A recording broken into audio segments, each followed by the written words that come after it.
punk rock changed our lives. This is my favorite part of this podcast because as soon as Jay hits record, everybody's just like we're not going to talk about all the things that we were just talking about because no one wants to be on the record with any of that stuff. I think we should talk about individuality a little bit. All right, we want to talk about. So the individuality when it comes to, I got to bring, I don't even want to say names, but like there's a lot going around when it comes to how CrossFit started as a business in the OG era. Think back to the OGest of OG, because that's what CrossFitters do. The first thing you do is you get in a room of CrossFitters and you say, how OG are you? Good old days. I'm OG enough that we didn't even have women's bars. I'm OG enough that you had to get weightlifting shoes from China. It's like everybody just comes up with. So anyway, let's go back to the OGest of OG. It might have been like a guy last name Burke, maybe. No, was it? No, Pat Burke was a games athlete, right? Mm-hmm. Mhm. No, before Good that, OG. it was a guy who I think Greg was doing semi-personal training or something. That's the way CrossFit started, or personal training. And then it came, some guy was like, hey, if you like use the karate class method and get as many bodies as you can into a room and like they all punch simultaneously this way, then like that's an ideal business. And then I think people ran with that. That's like how it originally. Now this, I could have been missing a ton of details. I mean, I'm enjoying the process here. Okay, so there's some, Jay might know more, but there's some elements in that I think are true. But I think it just there goes is some into, truth to it. I mean, I can tell you the stories of it that I know, but that's only based on my exposure to it. Well, it's not even the story that's important. It's more the herd mentality, thinking of like, there's so many, call it models out there, or gurus out there trying to tell you what to do or the thing to do, when in reality you lost your individuality because you have no concept of what to do anymore, because there's so much distraction of, well, if I do PT first, I'm going to make this amount of money. Oh, I see that the open gym thing is doing really good. Should I follow this trend? And you get so lost and you end up being broke. And you end up being broke because you're trying to chase money. But in reality, you do need the money. Do you know what I mean? Like there's something in there. I'm sure Tony can take that one and just run with it. I mean, you're just trying to tee me up there. I think so. Yeah. I think that what you're trying to get to is essentially where or when or if authenticity or individuality existed in the affiliate model, and then when we lost it, or why we lost it, or how we came to losing it.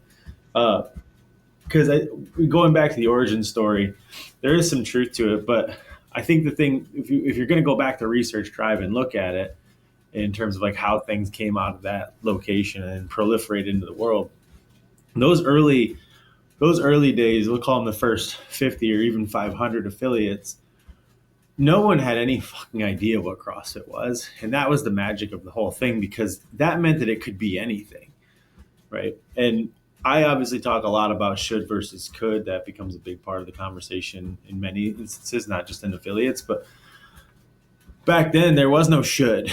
There was no should. You should run your affiliate this way, or this is how you should be an affiliate. It was more like, you want in? Here's what it looks like. We don't really know what it is, but like, we'll learn this together. But the reason why that's important, and that I think is often forgotten, is that it was definitely chaos. It was Wild West. Like if you walked into an affiliate back then, this is like, we'll call it like around 2005, 2007. Weird shit was happening, no doubt about it. Like there was no real idea as to what CrossFit was at a basic level, but that's because like the L1 didn't even have a standardized test back then, so there was definitely part of it, but it was important because that's when innovation happened. That's what led sort of to how the L1 became this sort of standardized approach of like, okay, here's the things that we're going to probably need to make sure are covered in the L1 based on what we've experienced in we'll call them the Petri dishes that were the early affiliates. The issue with that is that if you're on social media now at all, and you look at like CrossFitters, I just saw a video the other day, and this is funny to me. This is how I knew I was old in CrossFit. And it was a video. I don't know who posted it, but it was a video of the original Froning barn gym. And it was Froning and Frazier in the gym together. And Matt Hewitt, I think, was in there too. I forget else might have been in there. But the amount of comments who were like, "Is that Frazier and Froning in the same place at the same time?" And I was like, "Huh? Wait a minute." And then I was like, wow, I'm old, because I remember when like they didn't even exist yet. Like, and there's a lot of people who don't know that, like, one, they basically live together, train together. There's a lot of people who don't even understand CrossFit was pre-Froning, etc. And the reason I laugh about that is that if you came in and you found CrossFit now and you decide to be an affiliate owner now, I can see why you would think that there is a roadmap to it. And because we've got 20 years of learned experience and exposure, so why wouldn't there be one? But what people don't understand is that there can't be a roadmap to an individual business model unless there's going to be a franchise model. Unless you're going to make everything identical, what you're actually doing is stifling innovation. Right? And so unless there's a home office, a headquarter that runs the franchise, a franchisor who's going to handle all the innovation for the brand, for the identity, for the experience, et cetera, and then they're going to disseminate that step by step, bit by bit, dollar by dollar out to all the franchises. In this model, every single licensee, every single affiliate has to be the innovator, because that's how we drive HQ forward. And so we have this inverse relationship with it, where we've got a lot of people thinking that they had the chance to buy their way into an identity, to buy their way into a thing, buy their way into being a part of something. And then they feel failed because they get in and they're like, what do you mean I have to be an individual? I have to be authentic and I have to be innovative. Can't I just follow something else? I would like to be a part of something. I don't want to make something. And so we have that split down the middle. But if you went way, way back, I guess to go back to that part of it, you would understand why it's important and why the affiliate model was built the way it was. It wasn't gross negligence on the part of Greg. It was never about that at all. It was that, well, and I had, if I'm speaking for Greg, is I have no idea how to run an affiliate in every corner of the world. I barely know how to run mine, right? You do that part. I'll just give you the methodology. We know that part works. I'll focus on that. You apply it however you want and then report back. Let me know how that goes. Like, that was so important in us toppling every other fitness brand that existed at the time, because innovation was rampant. Like, we were evolving, trying, exploring, playing. But the other thing that was happening was that it allowed affiliates to get into backwater, crazy places that would have never been able to happen as a franchise model. Like, there's just no way you would have put a gym in both, Branson, Missouri, and then downtown Los Angeles. That just couldn't happen as a franchise. Yet everybody wants to be a part of the same thing, and they're like, you're not factoring in your context, your nuance. But where it really goes wrong, and this is kind of what I talked about in the last affiliate gathering, is that when we standardize the affiliates, which seems like a good idea, right? Like, if we just, high tide rises all ships, make them all the same, everybody gets better together, this is going to get better. There's this idea that the whole thing gets better. What you don't understand is that puts the responsibility on somebody to be the innovator, and nobody's innovating. We're just standardizing. So now we've got everybody racing to the bottom, competing on the sameness, and there's not anybody competing or developing on individuality, right? And, people like Jay are at least doing a good job of helping people tell their story, because they don't even want to do that part of it. But if we're all the same, let's just go back to 2008, 2009. If every affiliate was the same, just one good example, in that Rabdo case pops up in 2008 and somebody gets injured, we're all fucked. You wouldn't have come out of that, because every single affiliate would have been complicit in it, because we would have all been the same, right? Whether or not it would have shut everybody down. But the thing that let us survive it is all of us were able to be like, we don't do that here, right? We don't even do GHD sit-ups. We don't even follow that programming. There was magic in the ignorance of the model. It was intentional and it worked really, really well. But that ignorance was not really ignorance at all. It was borderline just, I wouldn't say intentional genius. It was accidental genius. But that's how it blew up to like 17,000 affiliates, because you had the first 5,000 innovating their balls off. And then the last 5,000 got this whole fucking thing copied by everybody and drove it all to the ground. And I don't mean to say that they're the bad people, because I would have probably done it too. Had I came in post 2020, I'd have been like, what's the checklist? Because it's out there, right? There's 50 of them for sale that I could download. But if we all standardize, the biggest risk is the last part of it, which is the more alike the affiliates are, the easier it is to copy the magic of the affiliates. And that's why the quote unquote cheese dick brands have copied this whole thing. Because now they mention it. They're also the ones. I mean, me and you have had this conversation before, Tony. Because a lot of that stuff you just said, I literally recall it. And the cheese dick, yeah. But money, oh man, it's so hard. It's so hard because you're absolutely right. But money still is the mechanism that drives gyms forward. And our brand came out at the right time with the right leadership of like, business is only creating unique opportunities for others, and just be the best trainer and people will come, yada, yada, yada. And man, I mean, I love movies. I love Mighty Ducks as well. You know what I mean? Like, I love the whole, last minute pivot and goalie and the puck magically goes in the net. That's not the truth. That's not the real world. But when it came out, it fit the elements of the world we lived in. A guy with a beard and tattoos to a landlord who was losing money like crazy. And this is the hill I always die on. Like, they're like, yeah, dude, you want to pay me $1,000 a month? I don't care. I'm literally losing everything. You want to play loud music? No one's around. Go for it. And during that time, we just boomed. And it was so easy. And now it's not. It's not easy anymore because of what you said, the copiers, the cheese dicks, the this, that. It doesn't matter that we have a better product. That's the challenging piece. Well, I mean, all businesses equal parts good luck and good business, right? Like, there's no, I mean, you can look at Meta, you can look at anything. All those are just right place, right time, right product. That's it. And I don't say that to be, cynical in terms of like, you're screwed if you don't end up with the luck side of things, because there's a lot of brands who can push through and they can service their way to a degree of sustainability. And the reality is that the affiliates are doing that. Honestly, they have a world-class methodology, service, tier, even the ones that are done terribly. And it's the sole reason why it still stands up. Because if their service level was as poor as some of the other brands attempt at emulating it was, and that those other brands ran out of money, they're going to go to zero really quick, right? The affiliates are surviving, albeit sometimes barely, but they're doing so because even when it's done poorly, it still works. Right? And so there's part of that. And I wouldn't say that it's about it being, bad business or bad timing or otherwise. It's just that in this day and age, it's honestly probably the second.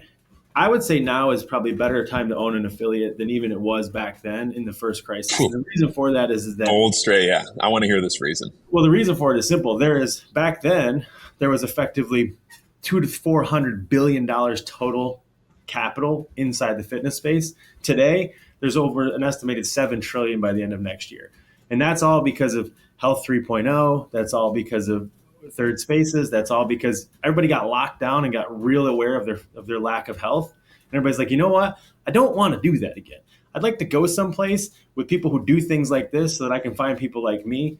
And so it's actually the best time. But here's the caveat. There's $7 trillion in it, or whatever that number is, which means there's big, big players. To your point, back then when there was a few billion, the big players looked like big box gyms. And CrossFit was the brand innovator. So when you joined into an affiliate back then, you were the innovator. Fast forward, we're no longer the innovators. Affiliates are the red ocean, and everybody else who's taken that methodology is applying it.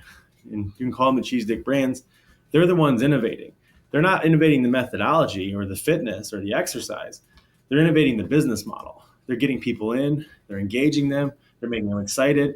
They're doing God knows what with them, but people are excited about joining it, and they're paying $400 to $500 a month. SoulCycle stole the affiliates lunch. They came in and said, hey, we're going to do a class pass and we're going to standardize it and say it's $415 a month. And everybody's like, there's no way anybody will pay that. That happened basically 10 years prior when CrossFit said, hey, it's $175 to join here. And everybody's like, what? Fitness is $15. No one will pay that. They started paying it. SoulCycle said, I'll see you one more. And now everybody else has split the difference. And affiliates are still trying to figure out, hey, who stole my cheese? Right? Where did all those people go? Like, we're cheaper. Come here. We're cheaper. And I'm like, well, what's old is new again. Now you guys are the big box gyms of 2010 who are just like, hey, don't go to that crazy boutique place. You're going to get hurt flipping that tire. Come here. It's only $15. Ironically, we've got ourselves in this backwards paradox where fast forward 15 years, we're like, no. Don't go to that nightclub masquerading itself as a functional fitness gym where everybody's half naked and the music is to the roof and the neon lights are on. Come here, we're cheaper. Come here, we're cheaper. I'll lower your price. I'll make it cheaper for you. I'll give you a discount. I'll give you a deal. And now we've become those people because nobody's innovating here.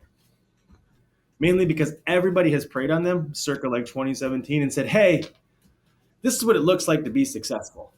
And everybody said, whoa, if I don't have $1 million run rate, I'm a failure? Yeah, you are. But I can help you. Here's what you got to do. Here's the playbook. Just buy it from me. One-time fee, $15,000. Everybody's like, okay, and if I pay you $15,000, you'll give me $1 million? Oh, yeah, definitely. But when it doesn't work, it's going to be your fault because you didn't do it. But, well, that's the fine print. And everybody starts buying it. And not only did they start buying it, what they started buying was this idea that, oh, good business is to copy what's working. That's what it is. But if you look across the board, every great business is an innovator. They're not a line item extension, right? So we've got to get affiliates back into, Renee Maborn's thing and say, listen, you got to be a blue ocean. You can't be a red ocean. And right now, all the affiliates are trying to play red ocean games. Right? They're all trying to copy each other because they're like, if we do this together, herd behavior will be safer, right? Because scarcity 101, defense 101 is huddle tight. Keep everybody out. But what happens when you huddle tight, keep everybody out? You fight within, right? Now everybody has turned on each other and the infighting has happened. And until we fix that and realize like, oh, wait, turn the swords out, guys. You can't turn the swords in. Like, they're not going to go back to innovating. Yeah. And it's interesting because you think about that internal battle being a lack of coordination, right? Like I think there was a time in, or a point at which we kind of cohered around the models of CrossFit, the science of CrossFit, which is super important. It's the fucking differentiator from everything else. Everything else is just a fucking derivative of what we created. Exactly. But it's like when Greg left, it's kind of like we threw out the science with Greg. We threw out the baby with the bathwater, and that was a coordinating function. I feel that was huge. And I think now it's I guess incumbent on us to kind of rebrand, resurface, kind of get stoked about what those models are, how to present them in a using Greg's language, like a uniquely attractive way. I think that for us is something that we can do without HQ's help. But again, it's just kind of like, all right, well, where does that take us? What does that do for us? If we all kind of beat on that drum. If anything, I think the one thing that it does, it kind of eliminates, or let's just say tempers down the noise, the conflict, and if we can get back to alignment with just the methodology and figure out how to have discussions around that and use that, champion that as the thing that sets us apart from the rest of the world, or this fucking saturated market of these fitness boutiques and brands and programs and all that shit. I think there can be a resurgence. It's like fashion. It's like everything's cyclical. It can come back around. There was a great Goethe quote that I read the other day that went something like, dividing the united and uniting the divided is the sole work of nature. And I love that because it's like, we've been divided. There's all these factions from within, but now it's like, it's time to fucking recohere and unite the divided. And I think we can do that. I think it's time. Look at us, Jay. I mean, I don't know how much you know about me, but there should be no reason why me and you are on two separate screens together doing a podcast. This is uniting the divided. Not that you and I know, but a lot of people, that you've worked with, and this is a great example of it happening, in my opinion. Just to clear, this is a small Andrew rant because, sorry, Carrie, I feel like you've been small, very small, but it'll be good. Just call Carrie When small. people, yeah, when we use the word HQ, this is how it's going to start, Jay. If you are going to send, an angry email or fucking start commenting on the internet or doing whatever you do, and fucking HQ, fuck, just know that is Chuck Carswell as well. Okay. If you're talking to me and you're like, Andrew, fucking HQ, this and that, I'm going to be chill with you. That's me. That's Denise Thomas. That's still, so like when we divide so hard and we're like, no, that's just seminar staff, or that's just no, dude, you're cool. You're working hard. It's like, hold on. Let's come together with this thing. There are still people who, like you said, are mainly just, hey, I only cared about CrossFit when it was all about science, and we were a little bit of like, we had that grit and we had this and that. There are some people who are like, I love the games. I really only do CrossFit because I want to do the open and like show off for my members. There are some people that are like, no, I still just think, I think that this thing is just, we should leave it as it is. And, if we can all somehow come together, but I haven't found what that common ground is yet. I think people like us, things that we're doing, talking heads like us getting in a room who sometimes even have different opinions, I think that's a way to start.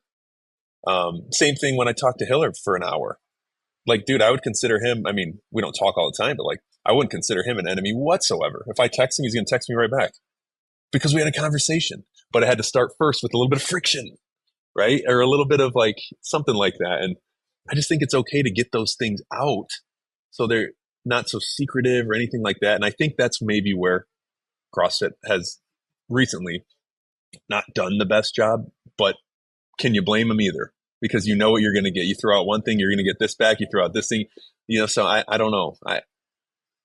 Rant done, Carrie, rant done. Yeah, I'll jump in. Please. I mean, Tony, you did Save me. a wonderful job of articulating the problem, right? Like lack of innovation, right? To summarize, if you didn't catch the first 22 minutes of this thing, Is it really that long? if you did 1.5, speed, and you heard Tony talk like a mouse, that's the problem, right? And then if the solution is innovation and connection, right, Andrew, I think that's what you're summarizing, right? Like, yes, there's a ton of conflict on the surface, and perceived conflict. Like, do we have conflict? Like, probably not. But again, people are distracted, to go back to your very original point, like with, well, the gym's across the street, they're taking my lunch, and it's like, no, they're not. Those are great. Yeah, those people are already CrossFitters, but you are worried about the cheese stick brands that have already taken your people and they've already sold, whatever it is. Like, how many of your people have actually gone there?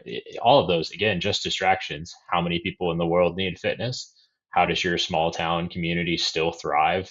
Like your small town affiliate still thrive? Well, everybody needs it, right? And we know it's the most effective solution. But what are we not doing together? Yeah, the connection piece. And like, we're not even starting it, right? Like, we're walking into these rooms and going, and not us, and I don't think it's us, but it's, hey, here's what you need to do. Not, let's unite together. There's a bit of that messaging, but why, like, how do we actually start there? Right? Like, this is, hey, like, what's actually going on for you? Because I care. Not this other shit that's like, oh, no, I know you guys are really trying out there, and like, buzzword, let's, keep up the good work. Like, that is horse shit.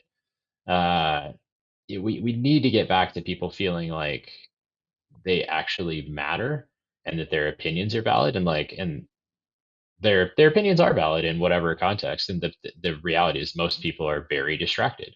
I saw this, I want to do that. Like, have you put any thought into that? Do you have any thought into why you feel that way? What is it that you got or didn't get that makes you feel that way? Are you willing to sit with any of that and try and move towards it, right? Like I have shit that happens all the time, and I'm infinitely trying to be less reactive, even in the most reactive situations, right? You get hit with something and you're like, oh, fuck. Oh, I feel, I'm just like, I'm crushed, like whatever that may be. And you're like, oh, okay, I'm going to sit with that. Like I've had these feelings before. It goes away. And why is that there? And why do I feel that way? Like this feels like a total tangent, but it's if you're willing to sit with that stuff, you can connect with anybody. And if you can connect with anybody, your gym will thrive because that is the point. That is what people come for. They come for the connection.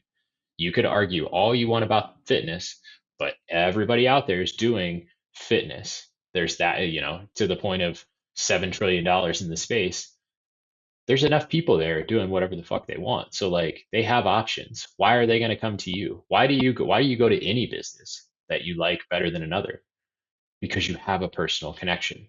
Why do you not go to the chain restaurant, right? Because like do you not love the waitress at Chili's? Like no, I go there because it's, I don't go there because it's shitty food and it's just stamped and repeated. I don't want that in my life. Like that's my choice, and that's how I see things.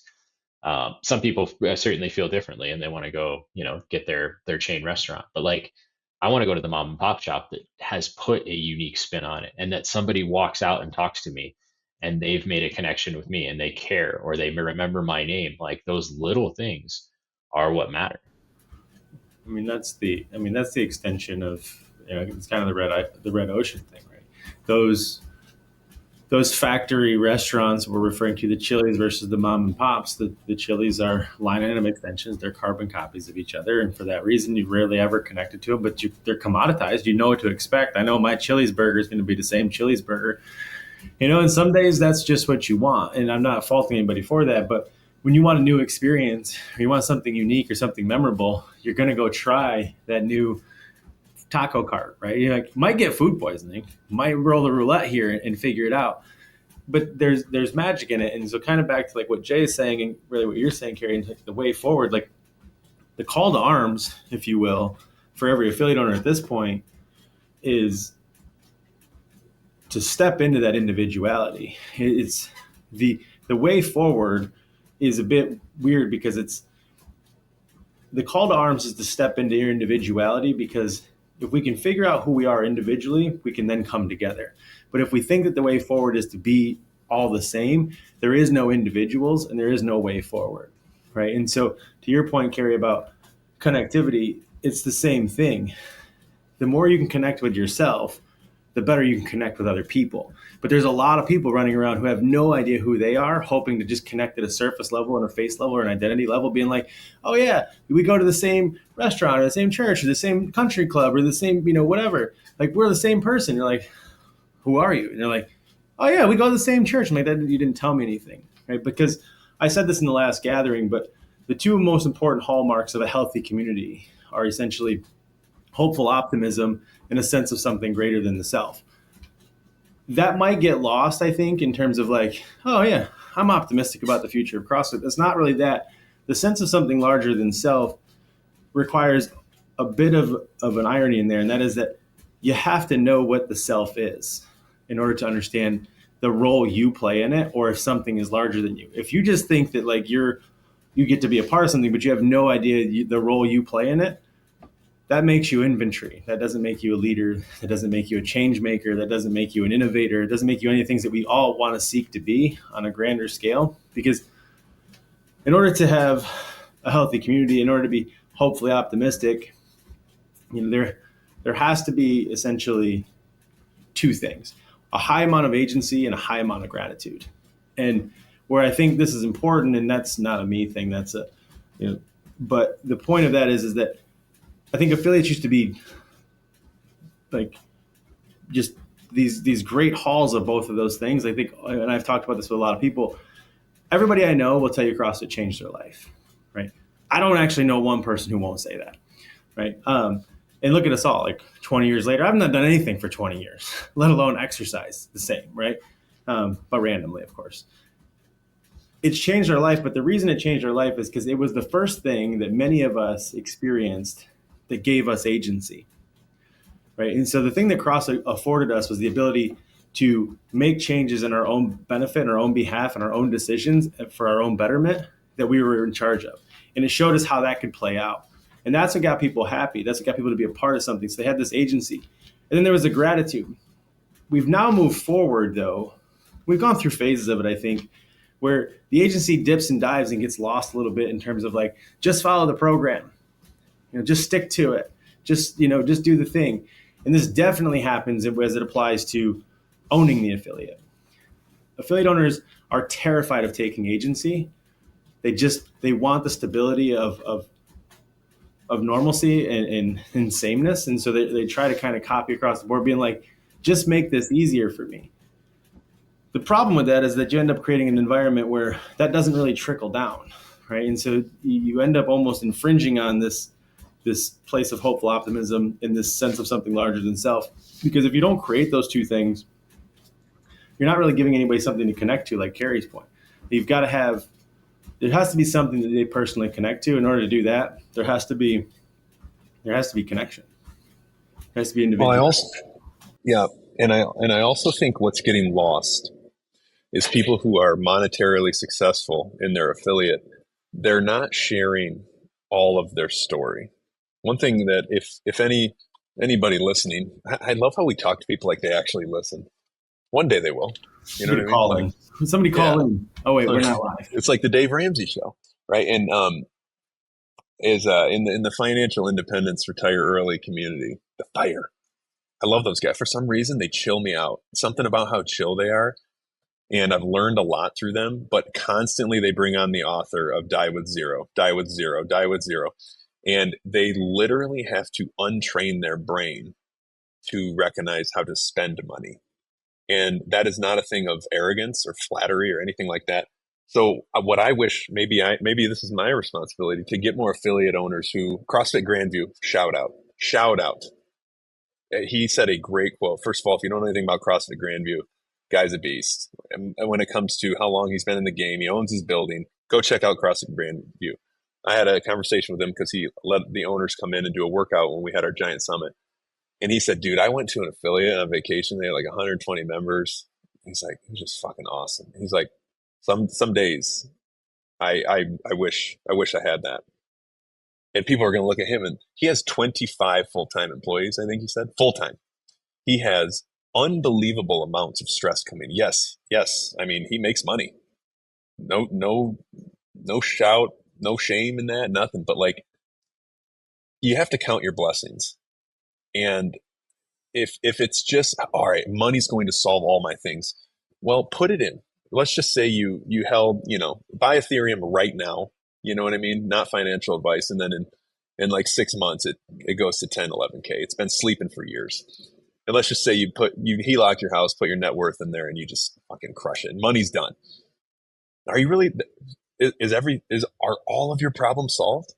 Do you still wake up feeling the same way? Do you still, and as someone who has had some, odd success in that, I will tell you, it fucking doesn't, man. So if you think that just changing the revenue or changing how much you're paying yourself is going to make you happy, dude, it is so short-lived. You might as well be, it's like the firecracker with the smallest wick on planet Earth. So that's why I do agree that people need to come to Nashville. Yeah. If they want to hear more, I think like this is something that they need to end up doing, because these are the conversations. Even Tony, I mean, dude, even I've texted Tony on a day where I'm like, I'm fucking struggling today about something. And we don't even know what it is. We just text about it or something, and I feel better. And I'm like, I didn't pay him for that. We're friends. You know what I mean? Yeah, go ahead, Jay. Take it out. What's interesting, and just to kind of go back to Carrie's point, I think this idea of connection, community, is it's almost like we've kind of over corrected on that, or we've just over indexed on that. Where, in my opinion, it's like if we go back to the Chili's metaphor, am I going to Chili's because of the server and the bartender, and I got a couple buddies that are going to be there, or am I going to Chili's because of the fucking queso, and because that shit's fucking addicting? And it's fucking, I'm going to get the result that I'm looking Give my for. mouth water. Shout out. Shout out to Chili's queso. But the idea is, it's like, okay, well, the result, the transformation that one experiences is directly tied to the efficacy of the program, right? And that's a very individualistic act, right? Me wanting to transform my life, both physically, mentally, whatever. The community, the connection piece comes in when I arrive, I show up, I stay for a couple of weeks, and I start to form relationships. And then all of a sudden, all right, now I have a connection. But the elixir that we're trying to promulgate in this, I think, now in this time, is the fucking science of CrossFit, is the models that we have within our program that are so fucking robust that when applied, you will achieve a significant change in both body and in character.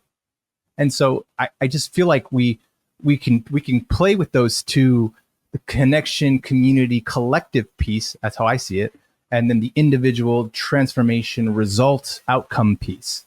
And from a marketing standpoint, we spent so much fucking time in the magic that we forgot about the elixir, what actually brought the fucking magic. Yeah, but Jay, none of that stuff's proprietary. None of What do that. you mean? Like, No, community, it's not. So it exists everywhere. Go ahead. Oh, I'll get this small one out, and this is just you because you're the media master. None of that's proprietary. There is more transformations that happen at Planet Fitness than is ever going to happen in CrossFit. Hold on. There's more context. There's a fact check that goes below that.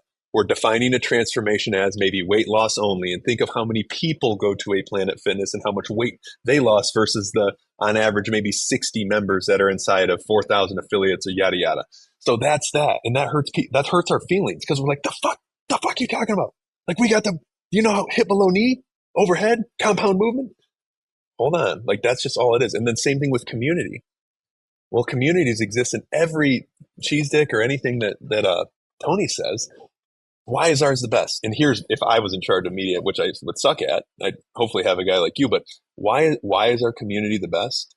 Is because we do really hard things together. Now comes the other community. No, man, I'm telling you, our orange lights and running is hard. Like, okay, have you ever been upside down when you haven't been upside down since you were 3 months old and slept from a doctor, to make sure, probably as a baby is what I'm referring to.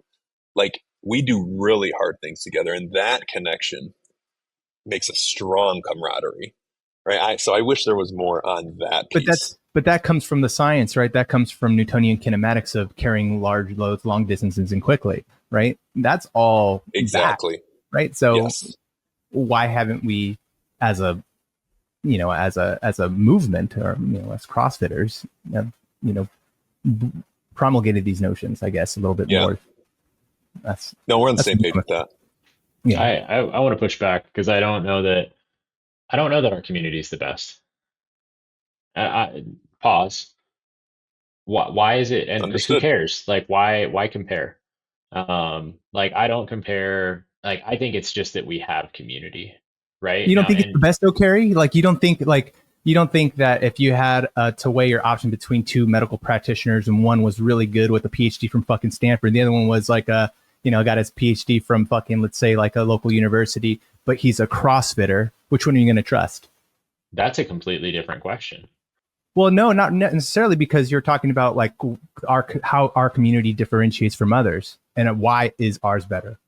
Potentially, but I think the conversation's kind of useless. I'm not trying to shit on it. I just think, like, what do we gain from the comparison, right? Like, trust. What I think is amazing is like looking at an Orange Theory and being like, yeah, cool, they have a community too, like, because that's ultimately what we want more of. I actually think all of it's great, and I think the people, again, it's like the people we're trying to reach are the people that lack community and the people that lack touch points with other humans, right? Like, that's where we're at today versus like yeah, Jay, 100 times out of 100, you can't sell that. I'm going to go to the CrossFit doctor. I'm not worried about selling it.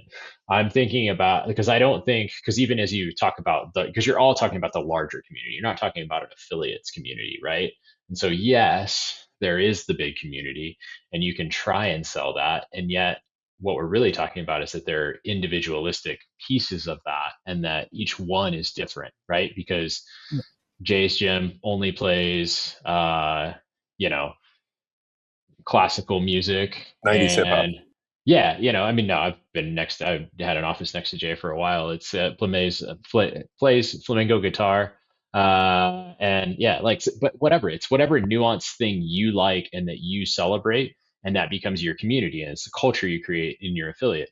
Um, and you self-select in and out of that. And what you may do is select out of it because of an experience and be like, they're all like that, because you make the assumption that this Chili's is like that Chili's, which do we explain well enough that every CrossFit gym is unique?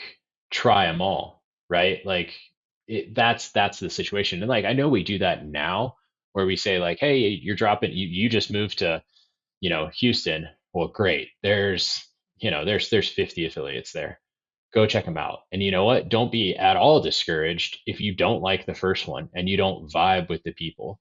And it doesn't, because that's a whole other thing about the people that you're going to interact with versus the I don't like doing hard things. Because I think we all can find people like, yes, will I self-select towards a group of CrossFitters? Yeah, most of the time, because there's already a group that I know understands, does hard things, has a lot of things in common, and it works. But is that universally true? Absolutely not. Like, there's plenty of gyms that I would walk into and be like, I'm good. Like, this one isn't for me. Yeah. And that's perfectly fine, right? I just, yeah, I don't know that the conversation, because I think all those communities are lovely. Like, whether you have a church community or some other type of community, right? Because that'll be the thing that we're referenced against until the end of time, because of Yeah. how tight the bond is, Yeah. and how it is so diverse. It's just a game of Whereas, semantics, really, right? Like, I think, to the point of this conversation, we could all go round and round over whether it is a good or a bad, because I think I'm somewhat inclined to agree with Carrie in many ways, and that, like, any group of people who enjoy the presence and the proximity of other people is a good community, in my opinion. Like, whether or not they do fucking jazzercise or they play bocce ball, I think that they got a good community. But the thing is that you'll never. The most common word thrown around in CrossFit is definitely community, but which is ironic in a space, in an ecosystem that is quite literally built on the objective pursuit of quantification or quantifiable results.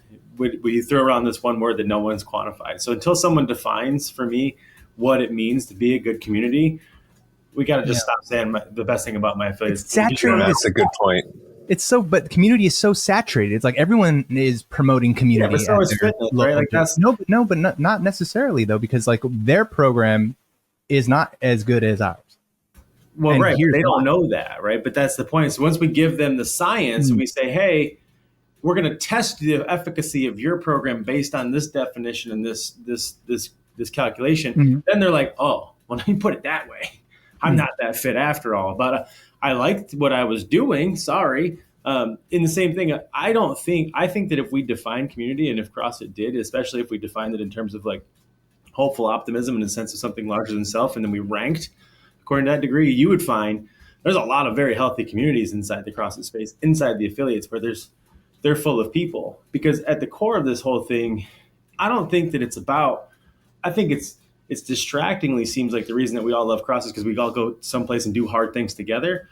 That's what it seems like at first, because it is the universally shared experience of like, holy shit, I almost died, right? But it's not really that. Trauma bond jokes aside, it's more about the fact that for years I kind of ran around the world saying the same thing, that everybody can give me the definition of CrossFit, but few of you can tell me the application of CrossFit, right? And so everybody will tell me the constantly varied functional movement, all those things, but we very rarely inside this quote unquote community focus on the outward application or the intentional application of this definition of fitness that we all know. Like, for example, I've said it 1,000 times, nobody likes to pay attention to the last line of fitness in 100 words, regularly learn and play new sports, which is really just go apply the thing, right? Go see if what you're doing has produced a level of more agency and more application, because that's, I think, what it really is at the end of the day. Results.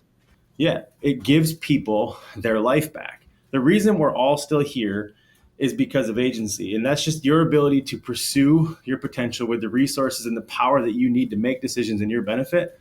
The things that affiliates have is that, one, we give people an undeniable glimpse of what potential looks like through the quantifiable or pursuit of fitness, right? We know an 8-minute Fran time sucks, right? Oh, I should have a 3-minute Fran time. But if you had no idea that a 3-minute was possible, my first 9-something minute Fran that I did would have been like near-death experience. That must be really fit, right? But we know inside an affiliate, potential looks like this.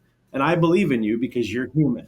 We do nothing outside the ordinary except for ask of you what humans are capable of. And then we rank you based on that.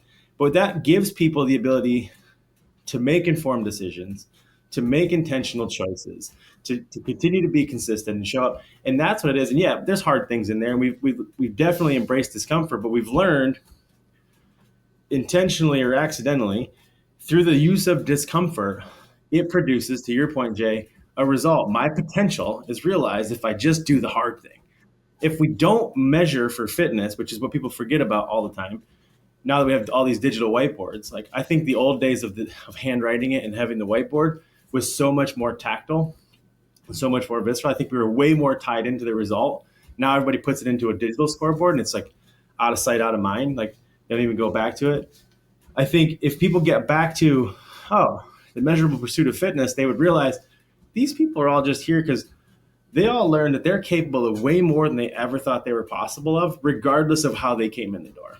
And that's what it's all about, is we have to give the affiliates, and not only just the affiliates, but the CrossFitters in general, a clearer, better understanding of what it means to apply fitness, not pursue fitness. Because if you look at like the great examples of the affiliates that are coming out, they're unconventional applications of the conventional methodology. And you take like Park City, you got Chris doing things like, and because what they're doing is helping people realize, oh, this lets me ski more. This lets me live more. This lets me play with my kids. We all grew up in the same era in CrossFit, which was, this lets me do more fitness, right? Those days, there's 20-year-old CrossFitters now, right? Like most of us are like, I think I want to do something with all this. I got my savings account built up now. I'm like, I think I want to die with zero, back to Andrew's point, right? Like, right. How much I can do at 44 years old with all that intention that I've put into the last 20 years. And I'll be honest, fuck me if it's not amazing. Every time I go to the downhill mountain bike park or the ski resort and I ski all those days and I crash all those times and I bounce back up and everybody's like, I've never seen somebody get up so fast. And I'm like, yeah, if you knew how old I was. And like, they're in their 20s, right? Those are the fun things. But it's all just application. The affiliates have an infinite ability to apply fitness, but they are still largely preoccupied with the pursuit of it as opposed to the application. And that's both incidental and somewhat accidental, right? Because this is good. I'm with Jay. I'm with Carrie and Jay and Tony. This is what Jay is trying to say. We figured it out. We need to rewrite the book. So the reason Jay said that we have the best community, because I actually agree with Carrie, there's no best community. I can go to a CrossFit gym and be like, I fucking hate it here. But in my community, right? But what Jay is trying to say is CrossFit, the methodology, has the best, is the most marketable, because in the shortest amount of time, i.e. 45 minutes, 60-minute class, we will scientifically produce the most results. What are results? Body composition, lean body mass, lower, go the whole health route. Increase work capacity across broad time and movement. Leave that one out. Leave that one out. Leave that one out, because then they're like, oh, we get it. You made your own definition. No, let's go by your definition. Instagram photo. Because through your definition, we, in our methodology, will produce the most results and we'll go up against anyone. Yeah. Do you know? I mean, really, it needs to be framed that way in 2025. Yes. We need to dump some of our pride, because there's no more community more prideful and arrogant than the CrossFit community, and that can be good and bad. But if we dump that, now I can sit here and be like, well, yeah, we have the best community of people, who want to get the fit, or not fittest, can't use the word, who want to get all those results the fastest. But to Tony's point there, Tony just basically called us all fucking old. He's like, now by default we're applying. Now by default we're same thing in the jiu-jitsu gym. People are like, dude, if I just had your strength and size, and I'm like, yeah, but I'm just here to play now. You know what I mean? I'm here to play because I still have to go play with my kids. I want to, go do the ruck thing that Bill's got going on. Like I'm still so, but I'm with all of you. I think we all have really good points right there. Yeah, and I think to add to that, just like in the process of like, what are the facts? Like the facts are like our regimen here is measured, it's intense, constantly varied, and we have randomized functional movements, right? And that all will essentially, when done right, it will increase, and you're done in this setting, put a clock on it. It'll increase your work capacity across a broad time domain. But is that too complex for just like a normie out there? You're like, what the fuck does that mean? Like, I'm just here for, the result or the community. I'm still kind of playing with those two things, because it's like, do I show up because I'm looking for a result, or do I show up because I'm looking for a community? And maybe it's both. Maybe it's not an either or. But from a marketing standpoint, like how can we do exactly what you're talking about, Andrew? Is just like, let's try to balance it out a little bit and bring up some of the facts of why we're better than other. Well, you have to take the Coinbase route of how they went in to the Super Bowl making fun of traditional banking. And they did it in a respectful way.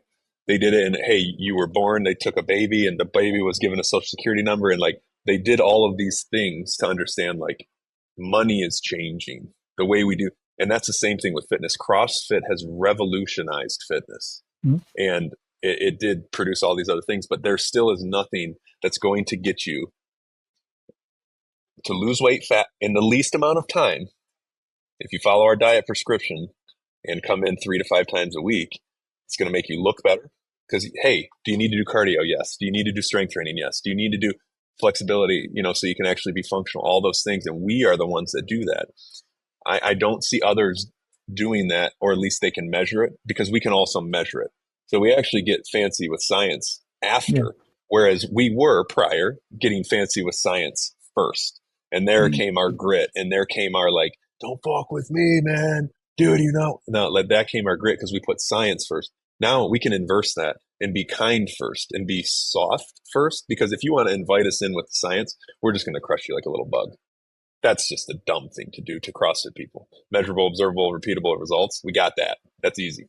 Let's invite you in and understand you're going to have a better Instagram photo. You're going to be able to go skiing better with us more than anything else. That's how I think we do it. Go ahead.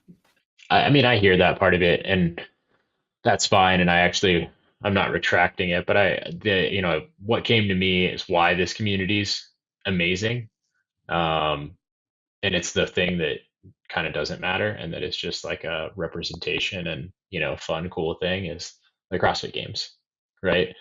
And if you go back to the very beginning of it, all the way through this year, you'll have a few people that have volunteered at every single one of them and have taken vacations.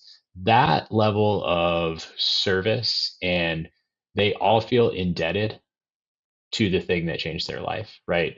Like, because to Tony's point, right? Like every CrossFitter you've ever met will be like, yeah, it's changed my life. Yeah, you fundamentally see the world differently and how you move your body. But go to the games, go behind the curtain if you can, and see the number of people that are there on their own dime. There's a few that are getting paid, but across the board that just do it because they want to give back to the thing, right? That's how all the local competitions work. It's how like all of it.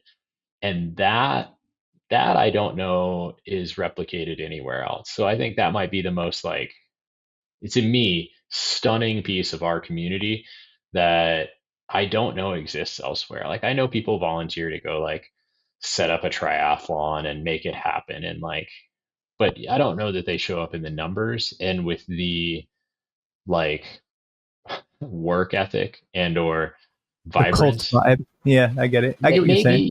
But the people that like are like, yeah, no, no, no, I'm happy to take a vacation and work 16 Totally. hours a day and, at times eat like deli meat and, baby carrots if you were there in 2011, and just make it happen, all for the bigger thing, which is still not the thing, right?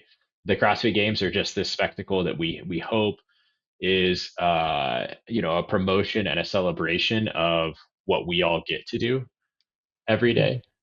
And so like, I mean, to do it for that, like if we were doing it for like something that felt like I don't know, whether it's like the health summit or something like that, like I would totally understand it. But it's like it's beyond me even understanding it. How many people show up for a bunch of people working out real fast?